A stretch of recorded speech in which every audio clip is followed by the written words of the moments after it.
Hello, my name is Tommy from Ecuador House Church. Sorry, my Google Docs is crashing.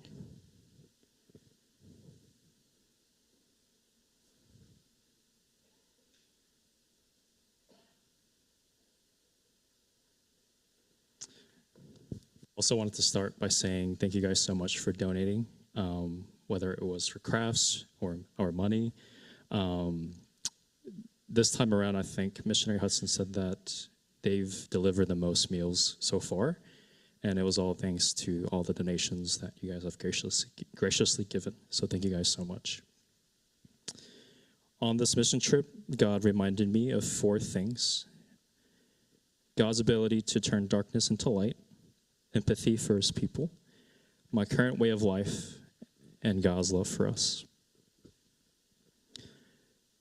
God has been putting refugees in my heart since college, from mission trips to church ministries in Houston. Many countries in the Middle East make it illegal to follow any religion other than Islam, and even if they don't follow it, Islam-dominant societies would shame and persecute you if you decide to leave. It's very hard for missionaries to go into these countries as religious persecution continues to increase. Wars are also instigated. They're instigated by greed, hatred, inhumanity. Wars are evil and terrible, especially when innocent lives are lost and families are split apart and displaced. I've had opportunities to talk to missionaries working with refugees, and they all say similar things. The wars are pushing people out of their religiously strict country, allowing these refugees to hear the gospel for the very first time. God is somehow using this evil to give them a chance to hear how much he loves them, and giving us opportunity to convey that. In the land where it's covered in darkness, I hope they can see God's light in the new land where they are displaced. On the first day of our trip, we went to the Sudanese refugee church to attend their service and help with their children's ministry. During their worship, they were dancing and singing so brightly. It seemed like nothing else was on their mind except for their genuine love for God. Sudanese refugees lost everything from the ongoing war, including family members. Multiple families share apartments within the refugee camps just to be able to afford rent and food. Knowing this, it made me reevaluate where my heart was for God and whether my worship is that bright and joyful, despite never really having to worry about my basic necessities and my well-being. After worship, a few of us helped with the children's ministry. They were all so happy to be there, greeting us with smiles and laughter. We've only known them for a few hours, but they hugged us goodbye. The next day, we visited the Cave Church, which is located above Garbage City. And the city, the area name itself literally translates into Garbage City. And Coptic Christians were evicted into this area. And because of persecution and lack of resources, they took on the role of living in this area to collect trash and sort them for money. Churches were built by carving into the mountain because of their lack of resources. To get to the Cave Church, you have to go through Garbage City. And walking through it, all my problems and worries suddenly became so trivial. As soon as we got off the bus, it reeked with the smell of trash. There were piles and piles of trash, and people were sitting and stepping on them like nothing. It was part of their life. Little kids were playing in the roads filled with garbage, and there were street vendors selling groceries. And I don't know if you guys caught it in the video where we go from the Garbage City into the Cave Church, but there is an arch as it changes from Garbage City into Cave Church. And within maybe 30 to 40 steps, it turns into this completely different place. No trash on the roads, people in clean clothes, and lots of tourists. This stark contrast really showed the attitude of the place of worship and what God means to them. But at the same time, it showed how much they were neglected and forgotten by society. Kids are born into poverty with no opportunities for education and better ways of life. On the third day, we spent the evening handing out meals for the Sudanese families. On the way to meet up with the local church members, oh, this is so embarrassing. Our team had to stop at 3 different restrooms because of me. And if you ever travel with me, you know that I rarely have digestive issues, and I have no trouble emptying out what I eat. It's really a blessing and a curse, depending on the situation, although many say it's a blessing. Within 10 minutes of our 45-minute drive, my stomach started hurting. There were no restrooms in sight, no translators on our bus, and none of us knew Arabic. Charles repeatedly told the driver WC, and I used Google Translate to give him a little bit more context to the situation.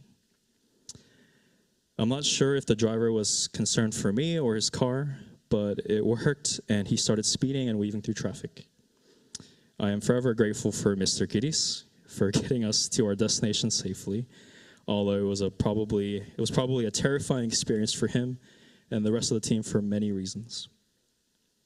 I was also grateful for our team for being so patient and understanding of the situation. After what felt like hours, we arrived back to the church, and my stomach pain somehow just went away. We split into 3 groups and helped the local church members with distributing meals to other church members and VIP families. We had to drive through narrow roads, and it seemed like Google Maps wasn't able to locate where the homes were either. The first home we visited housed 3 families. Everyone greeted us with warm hugs and handshakes as we gave out the food, and not once did they look into the bag. Rather, their eyes were on us and continued to connect with us. We sang, our God is an awesome God together in our respective languages, and even though we were ethnically different here on earth, at that moment, I really felt like we were one big family under God. Like the name of our church, All Nations Fellowship, I hope we can continue to bring non-believers of all ethnicities so that we can experience a little piece of heaven here at ANF.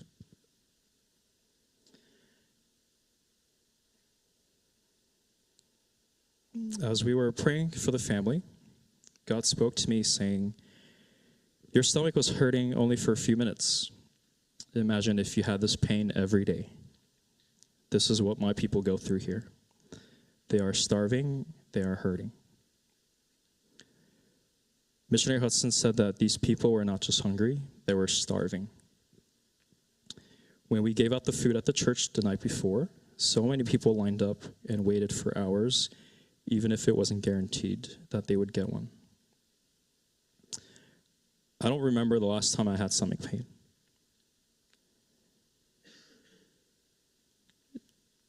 God showed me a glimpse of their pain, and that was enough for me. I don't know how they live.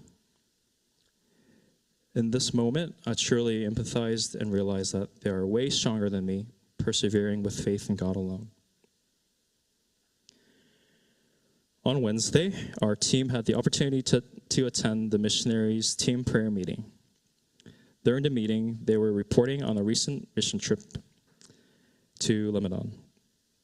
3 people from the team were sent to Lebanon to share the gospel. And seeing the work they did made me reevaluate what I was doing to spread the gospel. I am comfortable.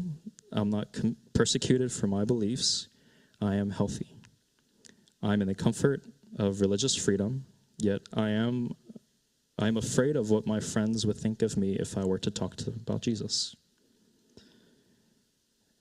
I felt pathetic. They lack resources. They are persecuted for their beliefs. They're constantly risking their lives for God. Going through that to spread the gospel in their home country was not enough for them. So they willingly spent their resources, their time, to save more lost souls in Lebanon. What am I doing with the time, money, and resources that God has entrusted me with? I repented many times on this trip, but Sunmi challenged us to think of one way we can change as we return back home. Missionary Hudson said that his team and many refugees need clothes and shoes. I am pledging to donate 30% of my clothes and shoes to the refugee ministry team that my parents are serving with back in Houston. If we were to send another team to support a refugee ministry, I want to do the same for that team as well.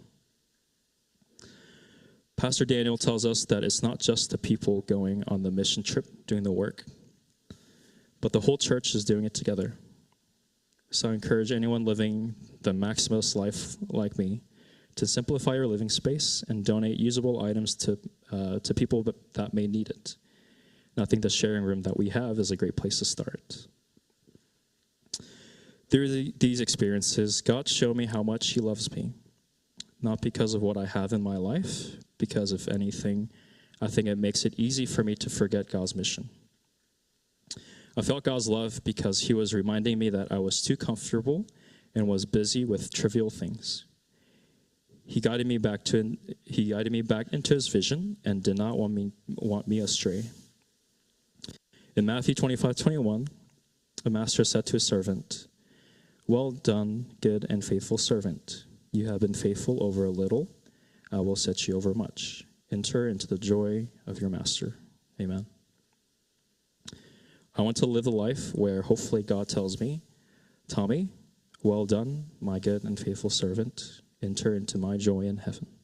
Thank you.